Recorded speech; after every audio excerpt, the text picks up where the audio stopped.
Hello and welcome back to my channel. My name is Lauren and today's going to be a bit of a story time. And the intention of my story time is to talk about beauty, true beauty, and beauty blooming from an inner, deeper place, and how when we chase beauty externally and we force and we make choices from a place of self-hate and rejection rather than a place of self-love and acceptance, it always leaves us feeling dry. It always leaves us feeling like nothing is enough and you just feel like shit. And beauty is a beautiful thing. I want to start saying that because one time I tried to make a video about the beauty standard being toxic, and I had people in there misinterpreting what I was saying, which like people are going to misinterpret what you say on the internet, but they were misinterpreting me, thinking that I was saying that beauty is not a valuable thing. Beauty is a valuable thing. The point of that video was that a human being's beauty, specifically a woman's beauty, should not be the most valuable thing, but I digress. I know beauty is valuable. I love beauty. I personally would like to be a part of making this world, this earth, a more beautiful place. I engage with beauty rituals and routines in my own life. You can see in this moment I'm wearing makeup, I have jewelry on. Like, I believe in adorning the self and pouring into the self, and that's not to say you have to wear makeup or wear jewelry to do that, but that's a particular way that I occasionally express. So I love beauty, but beauty blooms from a place of love, not from a place of hate.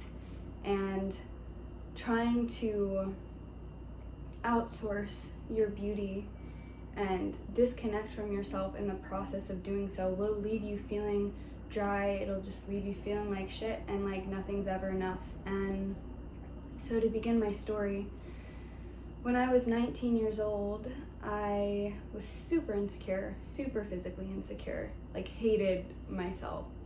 Kind of typical for a 19-year-old girl in this world. But I also was diagnosed with body dysmorphic disorder, and so I was very mentally ill truly over my appearance. And I mean, body dysmorphic disorder is a form of OCD, so I had a lot of compulsions when it came to how I engage with myself and my body. I also have struggled with acne throughout my life, so picked at my skin, like did all the things. It's a pretty under-researched disorder, so you might not know about it, but it's a pretty severe one. So if anyone struggles with that or has been diagnosed with that, that's part of your journey. I'm just sending you all the love, but just giving you context to where I was at when I was 19. Also was in a relationship that just really amplified my need to perform and to be pretty obsessive over my looks, and just worried about how beautiful I was, worried about if I was worthy enough, valuable enough in the world, and just searching endlessly. Reminds me of the song Pretty Isn't Pretty by Olivia Rodrigo. I'll link it if you want to give it a listen. It's pretty cathartic for the girls. But it's like nothing was enough. And I know that a lot of girls and a lot of women and a lot of people can relate to that experience. Like, lyrics in the song are like, what if pretty isn't pretty? It's like, you think you feel pretty and then that's not enough. And because you're on this hamster wheel. And so at 19, the way my brain was super undercooked at the time, like I'm 19, my solution was like lip filler. That'll do it. That became my answer. That was the answer to the problem. Like, if I just get lip filler, I'll have more beautiful lips, it'll balance out my facial features more, like everything will just be better and okay, because yeah.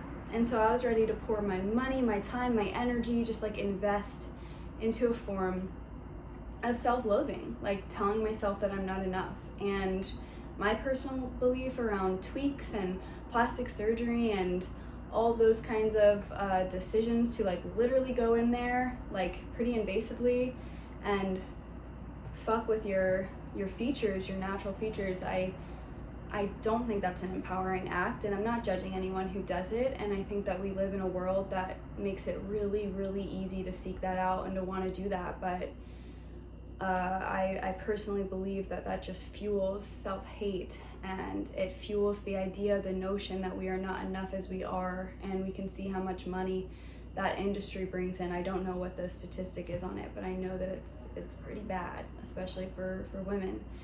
And so yeah, this time in my life, I was ready to put my energy, my money into that, talk to my dearest sister, and she checked me, thank God, bless her, and was just like, girl, come on, you know? And I needed that, thank God. And I did not move forward. I never got lip filler. I've never done any any kind of tweaks on my face, just like makeup.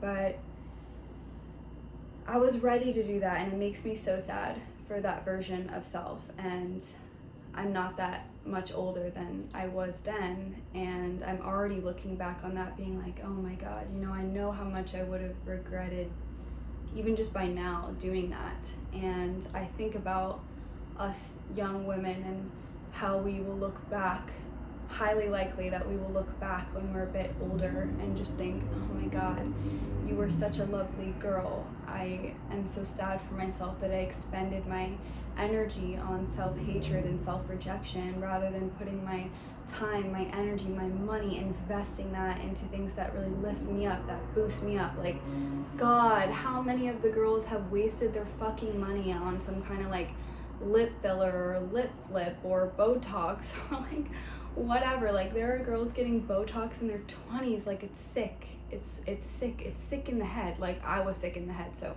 I can say that, you know, it's sick in the head. And I am so grateful that I didn't continue to invest in that, and that I took the route of healing and getting to the root of why do I think that I need this? Digging down deep and questioning and reflecting, thinking critically about why you are trying to do something externally and invest in something to create an internal feeling. And that is a whole journey, but it's a worthy journey. And I lost $100. I paid $100 for a consultation that was non-refundable. So $100 did go down the drain, but it was a $100 lesson, you know? And I really sat with that and thought about how, like, damn, I really was ready to, I already put some money behind it, and I was ready to put a whole lot more money behind it. And that's sad, and that's something to be sat with.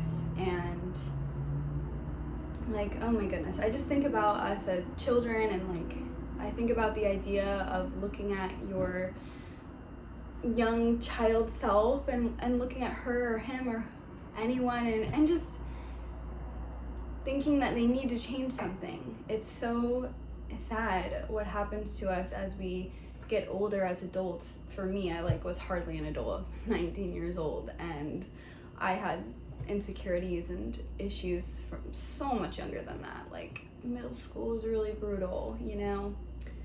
Bullying is a crazy thing, but just the way that we are ready to attack ourselves, essentially, and make our natural forms wrong, so ready to do that in an effort to just feel better. And so the point of my story and why I share is to remind that beauty blooms from love, making choices regarding beauty that are coming from a lovely place. Like, for example, today I just want to do my makeup. I just love doing makeup. It's a form of art for me, and it came from a place of just wanting to do some art and feel a certain vibe, create a certain vibe on the canvas that is my face. And when I was younger, makeup used to come from a forceful, necessary, anxious place. Like, God, I used to get up at like 4 a.m. just to have a lot of time before school to ensure that that makeup was on there. And it was just always so forceful. It was always coming from self-hate, self-rejection, disconnection from my own relationship with authentic beauty, my own authentic beauty, my own inner beauty, and just letting that radiate outward. And that was just such a long journey for me.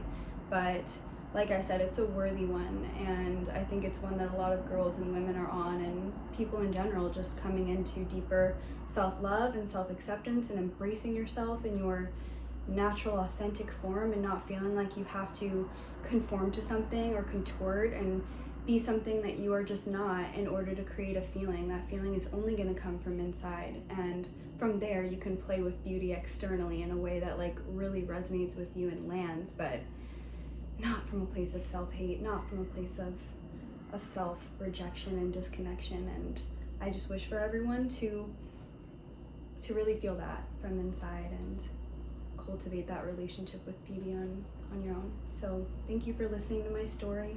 I pray this supports someone, and may you have a wonderful, beautiful day.